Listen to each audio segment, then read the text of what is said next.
Hello, and a very pleasant good day to you wherever you may be. Welcome to this special Cooper Soundbound episode. Hello, Gabriel. Hi. Hi. Where today we are going to continue our series of MLB all-time teams with the NL Central. Yes, and we're gonna jump right in since these videos tend to be a little bit long. So Gabriel, what do we got to start?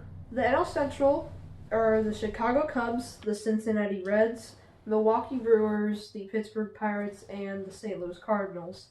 Now, a lot of these teams, this was actually a pretty easy research session because a lot of these teams' positions have like one very obvious player and the rest are like not so great.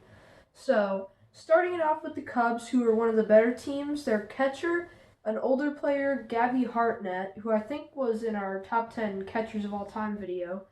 He played for the Cubs from 1922 to 1940 and won the 1935 NL MVP. So he was a really good catcher back in his day in the Babe Ruth era, and he's their starting catcher. Now for first base, this is a more recent player. This is Anthony Rizzo, obviously. Anthony Rizzo played for the Cubs from 2012 to 2021, one of the best first basemen of the last 10 years. Unfortunately, is with a team now that we don't like a whole lot, but no, not too much. That's okay, it happens. But he won 4 Gold Gloves when he was with the Cubs, so he was a very good defensive player, and he also was a very good hitter. Won a few Silver Sluggers, I'm pretty sure, and like every year he had like 25, 30 home runs with 90 RBIs, and so very good. Now for second base, one of the Cubs' more well-known players of all time, that's Ryne Sandberg, who played for the Cubs from 1982 to 1997. Pretty sure that was his whole career.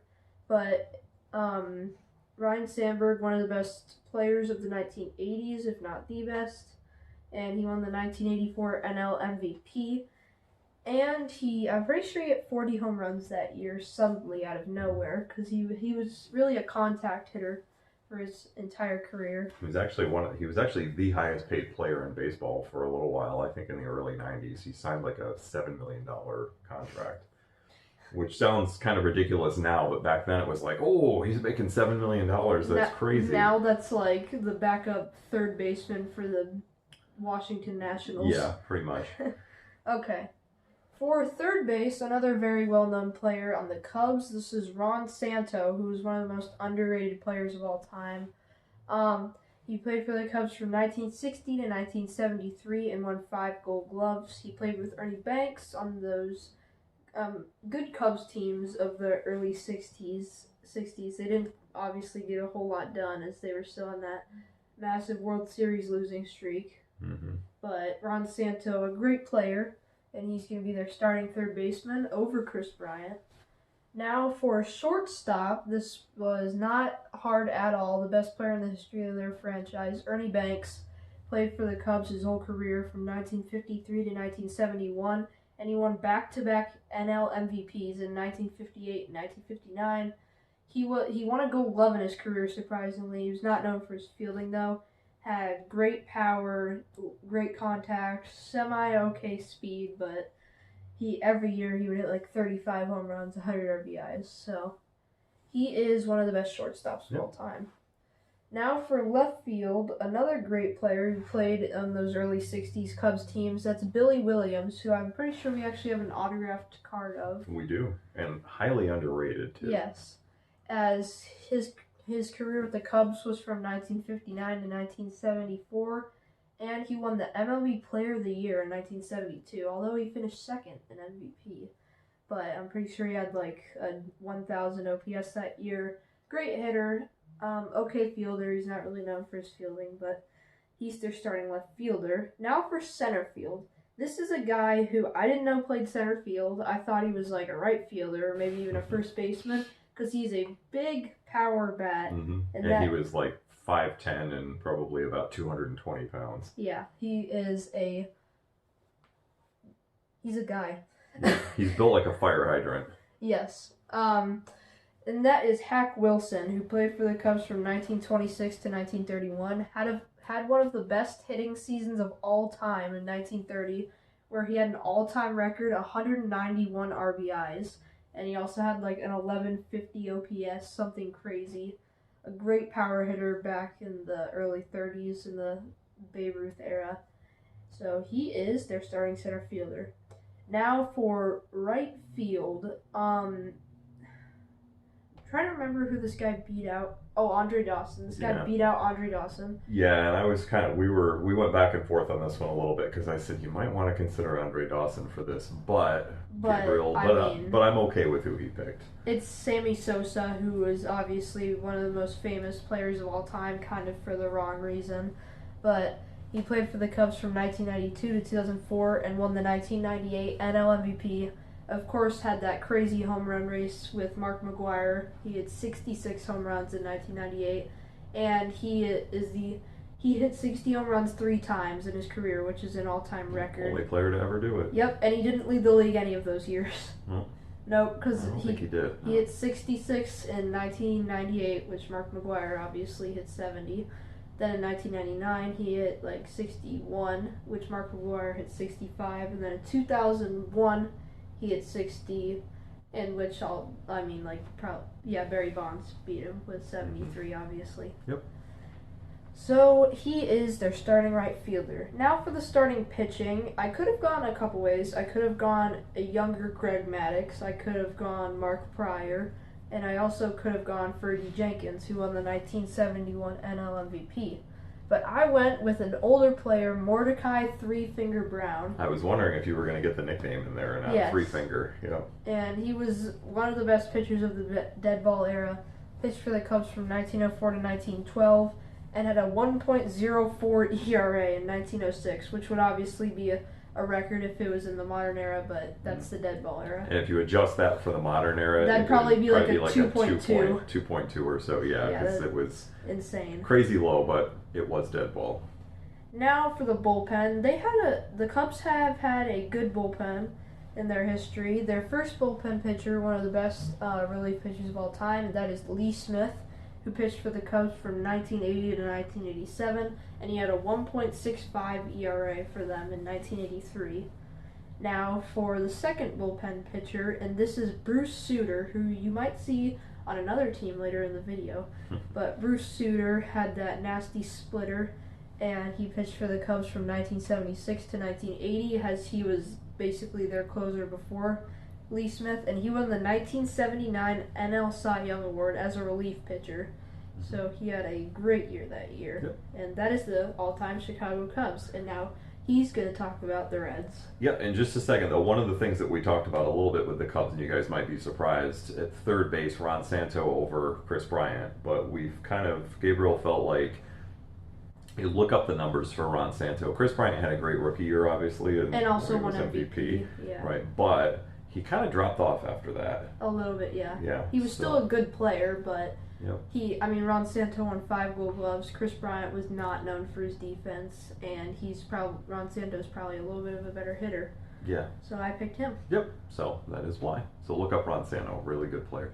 Now on to the Cincinnati Reds. And you're going to recognize a lot of players on here from the Big Red Machine years. Actually, a fun fact here. Yes. Out of the 8 players in the starting lineup. Oh, you're going to give it away already? Not really. Right, but out of the 8 players in the starting lineup, 7 of them won at least one MVP. Yeah, absolutely crazy. Yes. This is, I think, one of the best lineups of any team that we've had so far. Mm-hmm. At catcher, of course, pretty much still widely regarded as maybe the first or second best catcher of all time. I hear his name tossed around with Mike Piazza, probably. Johnny Bench, of course, played 1967 to 1983 with the Reds, 2-time NL MVP, just great all-around catcher as in terms of fielding the position, and then of course he was a tremendous hitter as well. First base, and does this guy still have, I think he still is the active leader in on-base percentage, even though he's kind of dropped off the last few years. Yeah, and this guy beat out a very good hitter in Tony Perez. Yep. So we're talking about Joey Votto at first base. He's been with the Reds, of course he's still with them, but he's been with the Reds since 2007, the 2010 NL MVP, and even though he does not hit like he used to, he still walks a ton. Yeah, and he had a great year last year. Yep. So he is, we think, at least he was up until last year, but I think he's still actually the active leader in on base percentage. Might be Pujols. And he has something like he's like in the top 10 all time of on base percentage. Like it's crazy. It's like 380 to 420, somewhere in there. Yeah, crazy. Second base, another MVP, and this guy's a former two-time NL MVP. Played for the Reds from 1972 to 1979, and of course that's the great Joe Morgan. This one was a pretty easy one. Yes. So it was part of the Big Red Machine, of really the anchor of the Big Red Machine, I think, and possibly the best all-around player on that team in the mid-70s. Third base, who else? And of course, unfortunately, he is currently banned from the Hall of Fame. We certainly hope he'll get let in at some point. Yeah, I mean, I know he cheated, but I mean, he didn't take steroids and he didn't do anything. I mean, he did gamble, but that's not that big of a deal. This is, of course, we're talking about Pete Rose, and Pete Rose played for the Reds from 1963 to 78, and then again as a player manager from 85 to 86, when he broke Ty Cobb's all-time hit record. He was the 1973 NL MVP, Mr. Charlie Hustle. I don't think anybody's ever played the game harder than he did, except maybe Ty Cobb. I don't know. I mean, whatever. Yeah, but they both played the game phenomenally hard. Shortstop. This was interesting, and this is a guy who kind of flies under the radar a little bit, but he was a great player for them. He anchored the 1990 team that won the World Series when they upset the Oakland A's. And this is Barry Larkin, who was with the Reds for, I think this is all of his career, 1986 to 2004, 19 seasons with the Reds. The 1995 NL MVP. Probably one of the more underwhelming MVP seasons of all time. Yeah. He only had 15 homers, but he had a really good batting average. Yep. So moving on now to left field. So a good little bit of trivia about this guy. This is George Foster, who played with the Reds from 1971 to 1981. And up until, baseball, before the steroid era kicked in, baseball went through this period where nobody hit 50 home runs. And they actually had an extended period of 13 seasons where nobody hit 50 between 1977 and 1990, when finally Cecil Fielder hit 50. The last guy to do it before him was actually George Foster. The year I was born, in 1977, hit over 50. And he won the MVP that year. Yep. So, good little bit of trivia for you guys there. I think that is the longest, well, obviously post-dead ball era, I think it's the longest streak in longest number of years without a 50 home run hitter. I'm pretty sure. Yeah, because there was a couple in the 50s, I think, and there was 2 in the 60s. Yep. And then, of course, in the 40s, you had guys like Hank Greenberg, the 30s and 40s. So it's close, but it was a really long time with nobody hitting 50. And actually, back then, it was crazy. If it was really good if somebody even hit 30 in a season. And Aaron Judge has hit 57, and there's still 15 games left. Yeah. So we are, even though we're not Yankees fans, we are kind of rooting for him to do something special this year. Past Roger Maris. Yep. Now, center field, this one was a little controversial. We know you guys might have a problem with this, but you got to take something into account. We're going to explain this. So center field is Eric Davis, who played with him from 1984 to 1991. Three-time Gold Glove winner, good hitter, decent speed, really kind of a five-tool guy. We decided to go with him over an older Ken Griffey Jr. because Ken Griffey definitely had his best years with the Mariners, and I know a lot of you were like, "Oh, come on, it's Junior." But just looking at what they did with their respective teams, we felt like Eric Davis had a little bit better time in center field. Griffey was really hampered by injuries late in his career when he was with the Reds, so you can agree to disagree. Right field, though, there should be no disagreement on this, because this is possibly the greatest player in Reds history and one of the greatest all-around of all time, and that's Frank Robinson in right field, who had played with the Reds from 1956 to 1965. Of course, he started his career with them. The 1961 NL MVP, and then, of course, he went on to win an AL MVP. He's the first player to ever do that in both leagues. Starting pitching was a little bit of a problem for the Reds. And we kind of had to go back, because I was like, Gabriel, are you sure we're not forgetting anybody here?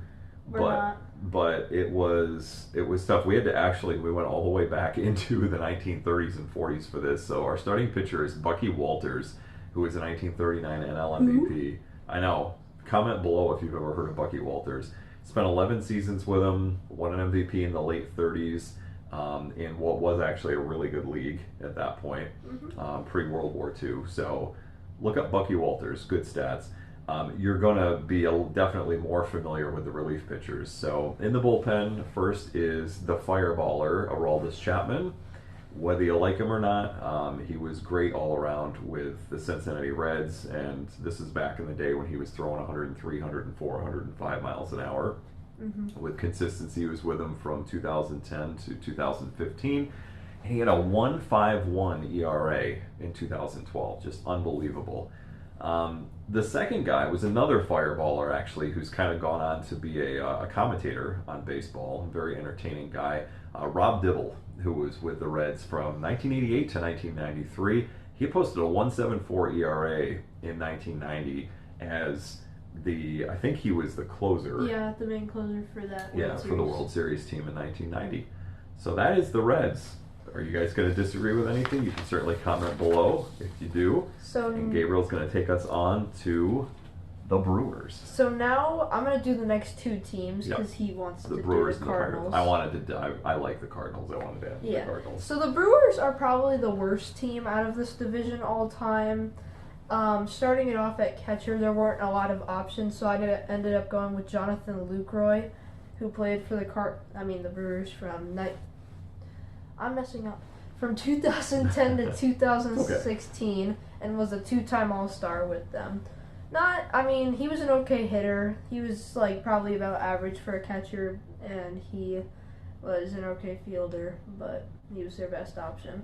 First base, just a little bit better. A great power hitter, a ginormous guy. This dude was 5'11", 270. Built like his dad. Yeah. This is Prince Fielder, son of Cecil Fielder, who we mentioned earlier. And Prince Fielder played for the Brewers from 2005 to 2011 and had a 1014 OPS in 2009. I'm pretty sure that was the year he hit 50 home runs, too, becoming the youngest player ever to hit 50, just like his dad, who hit 50. And now for second base, probably the weakest position in this whole division, the Brewers' second base, and that is Ricky Weeks, who you guys have probably never heard of. But he played for the Brewers in 2003 and then again from 2005 to 2014, and his career highlight was posting an 830 OPS in 2010. Yeah. Hey, not bad. Post-steroid era, not bad. Yeah. Now for third base, a guy that you guys have probably heard of. This is Paul Molitor. He played for the Brewers from 1978 to 1992 and won 4 Silver Sluggers in his career. He's a Hall of Famer. A great all-time third baseman, so he's their third baseman. Now for shortstop, probably the best player in the history of the franchise. This is Robin Yount, who played for the Brewers from 1974 to 1993 and was a 2-time AL MVP, so he was very good. And he had great hair. Yes. He was a contact hitter, but he had some power, and he was a good fielder. But Robin Yount, best player in Brewers history, so he'll be on their list. Now for left field, a guy who took steroids and denied it, so I don't really think anyone likes him too much. But this is Ryan Braun, who played for the Brewers from 2010 to 2020 and won the 2011 NL MVP. He was a 5-tool player. Well, actually, no, he was a 3-tool player. He had contact, power, and speed. He was not the best fielder. So Ryan Braun would be their starting left fielder. Now for center field, a guy who has some of the best hair in baseball history. And comment below if you've heard of this guy. He was, I actually had one of his baseball cards growing up from the late 70s, and really good player. Yeah, he was a really good power hitter, and this is Gorman Thomas, who played for the Brewers from 1973 to 1983 and also played for them in 1986. And he hit 45 home runs in 1979, almost getting to 50, but fell short. And he had 3 seasons where he hit over 30 home runs in the 70s and 80s, which was kind of rare. Yeah. And now for right field, this is a guy who's very recent. He had his first 2 years with the Brewers were amazing, but he's fallen off since then. And this is Christian Yelich, who still plays for the Brewers, obviously, and he started off there in 2018, where he won the NL MVP, posting like an 1,000 OPS with 36 home runs, 100 RBIs. Then in 2019, he had a better year, but finished second in MVP to Cody Bellinger, where he had like 43 home runs in only about 130 games, and he had 90 plus RBIs and like a OPS close to 1,100. Yep. So Christian Yelich, very good hitter. What has happened to Christian Yelich? I don't know. He's having an okay year. He has like an OPS around 750. He still walks, but his defense is not very good, and he's not hitting for a ton of power. So starting pitching, this was definitely a weaker area for the Brewers, and their starting pitcher is Teddy Higuera, who you might have heard of if you are his age. Yeah, my age, like super old, like 85. Yeah. So Teddy Higuera pitched for the Brewers from 1985 to 1994 and had a 2.79 ERA in 1986. So he was an okay pitcher, decent. That was his career highlight, so not the best.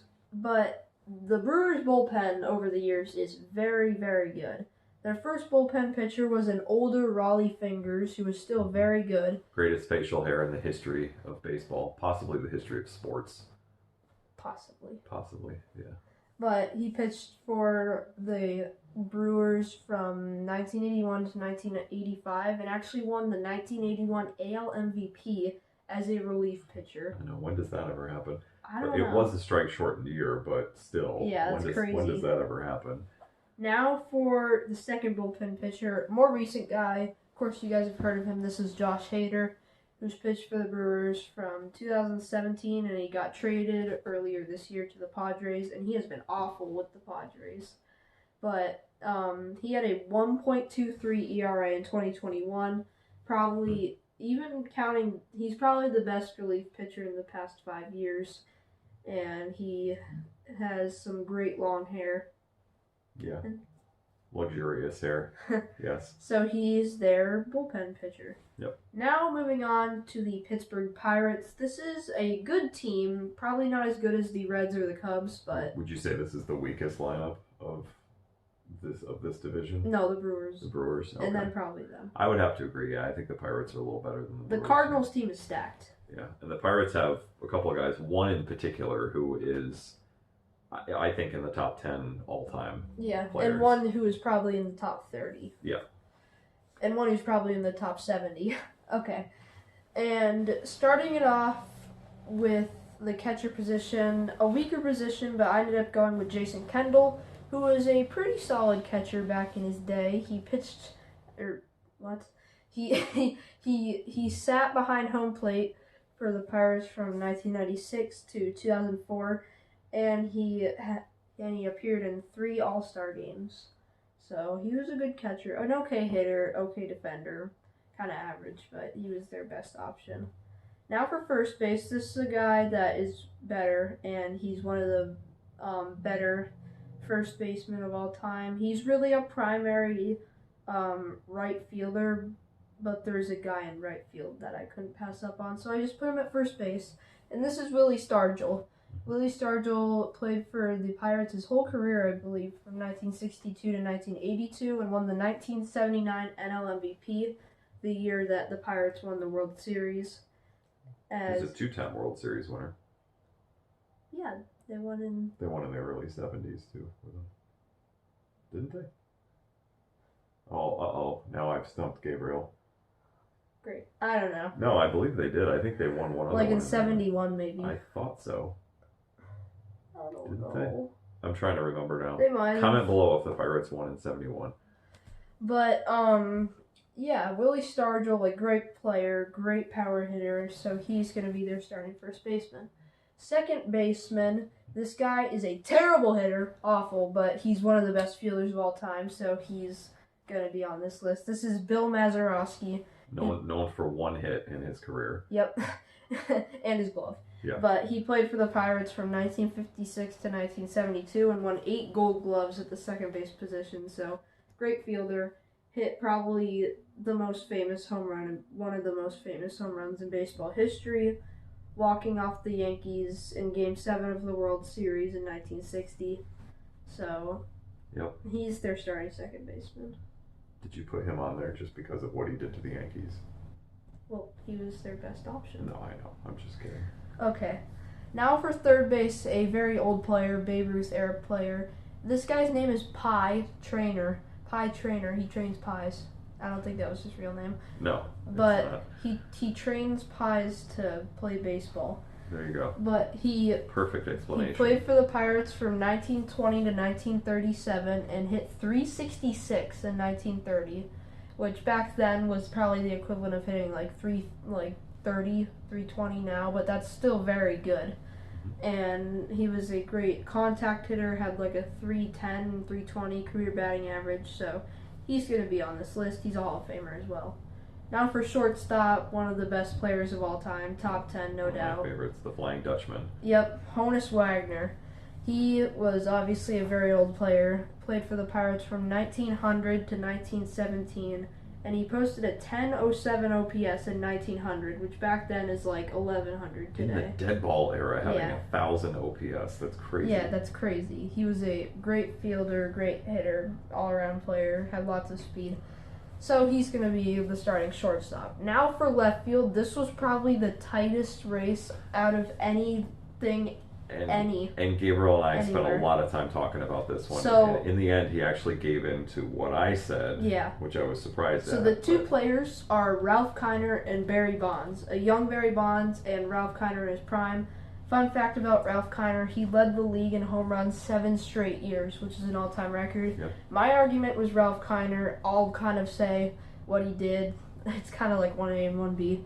But Ralph Kiner played for the Pirates from 1946 to 1953, and he had a 1089 OPS in 1949. And he had like 6 straight years of 30-plus home runs. So that was my argument. His argument was a very young Barry Bonds, and Barry Bonds was the pick. Yeah, ultimately he was the pick. Gabriel, Yeah. Gabriel went along with me on that. We just felt Barry Bonds was truly like a 5-tool player at the beginning of his career. Obviously, you know, He might have later been- on there were all kinds of other things that went on, but He yeah. might have been taking steroids maybe in like 1992, but mostly at the beginning of his career he was pretty skinny, so I don't think he really was. But Barry Bonds played for the Pirates from 1986 to 1992 and won 2 MVPs with them. Mhm. So he was no joke early in his career. Great all-around player. Now for center field, this was not even close. This was Andrew McCutchen, who played for the Pirates from 2009 to 2017 and won the 2013 NL MVP. Great 5-tool player, could really do it all: contact, speed, power, throwing, fielding, everything. So he's their starting center fielder, and kind of like a 4.5 tool player, but he's one of the greatest players of all time in right field.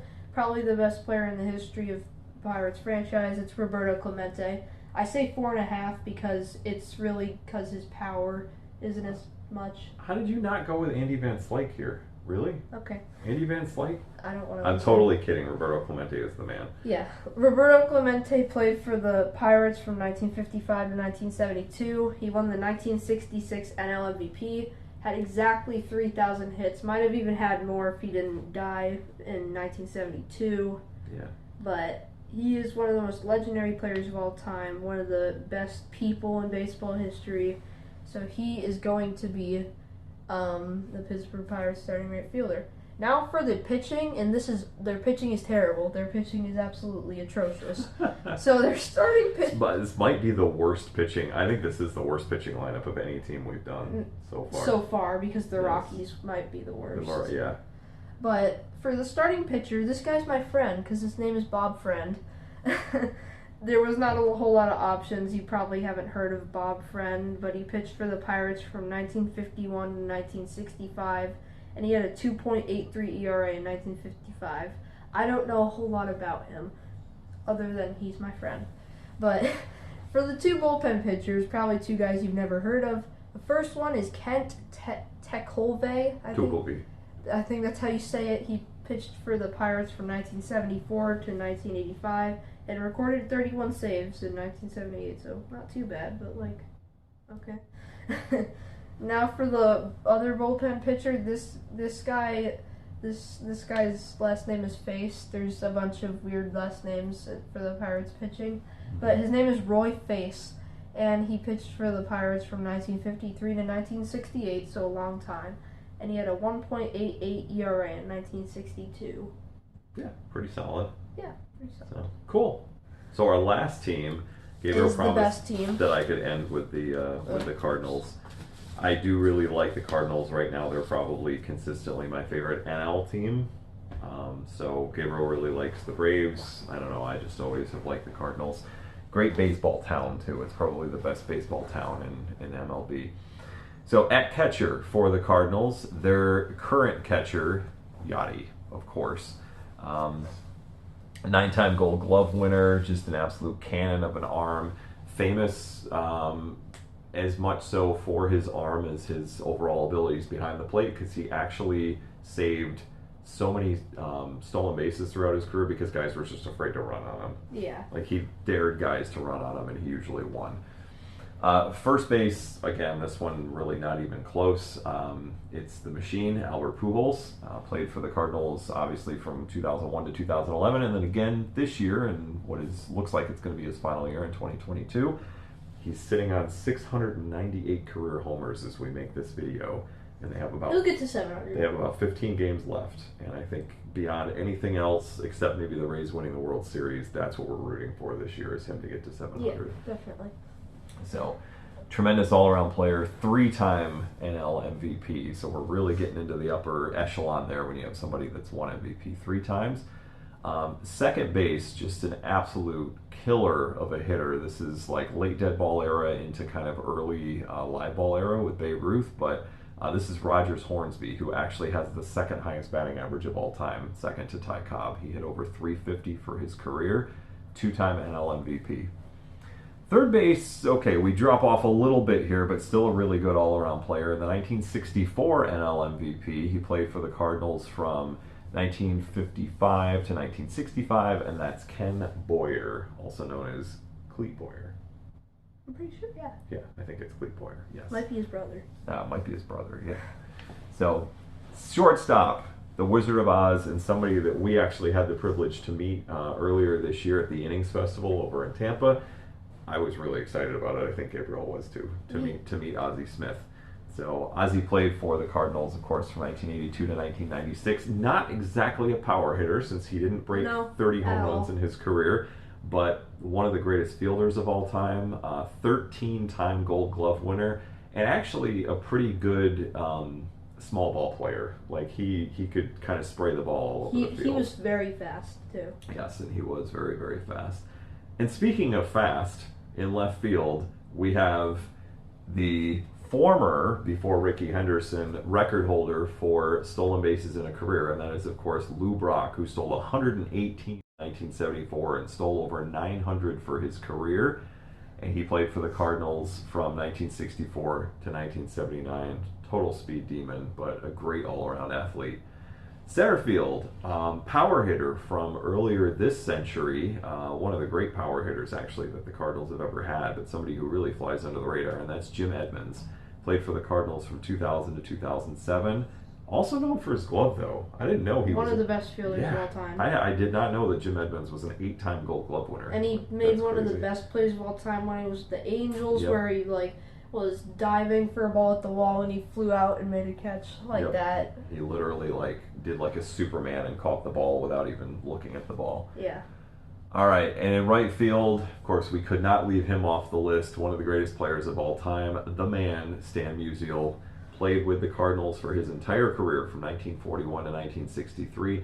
3-time NL MVP, went to the All-Star game, I don't know 20 times? 24 times. Yeah, it's just absolutely crazy. Great power hitter, great just all-around hitter. I think his lifetime batting average is 330? Yeah. Something like that, so absolutely crazy. Pitching here gets a little bit better with the Cardinals than we had with the Pirates. Starting pitcher, 1968 NL MVP, and still the record holder in the modern era for ERA in a season, and that is, of course, Mr. Bob Gibson. Played with the Cardinals from 1959 to 1975, and also led them to the 1967 World Series title by absolutely shutting down a good Red Sox team. Crazy good Red Sox team. Yep. Relief. So it's a guy who actually started out played for another team or two and was really good with them before moving on to the Cardinals in 2002. He actually was with the A's, and this is Jason Isringhausen. Played with him from 2002 to 2008. Posted 47 saves in 2004. Just dominant out of the pen. And finally, in our last position of the day, the other reliever for the Cardinals, it's Bruce Sutter. 1981 to 1984, posted 45, sorry, I almost said 48, but 45 saves in 1984, which was actually really close to the season record at the time. Mm-hmm. That may have actually been the season record at the time in 1984. So again, just dominant. Was only with him for 4 seasons, but really dominated while he was there. So have you guys enjoyed this list? Gabriel said he thought this was one of the easiest ones to put together so far. Yeah. You feel like this was a lot easier than the NL East, the one that we did Yeah, last that time. was hard. Yeah. NL East and AL West were the ones that took me Yep. like 3 hours to do all the research. Yep. This only took me like an hour and a half. So coming up, of course, we're going to finish up our list of all-time teams with the NL West. We've got that coming up. We're going to mix in a little bit of different content coming up too. We're talking about maybe doing something football related since we're kind of at the beginning of another exciting NFL season now. We're going to probably mix in some basketball content too as we get into November and December as well. We'll talk about the NBA a little bit and have some fun with that. So we hope everybody's doing really well out there. Thank you guys, as always, so much for watching. We really appreciate it. And please subscribe if you haven't already. Be well. Thanks.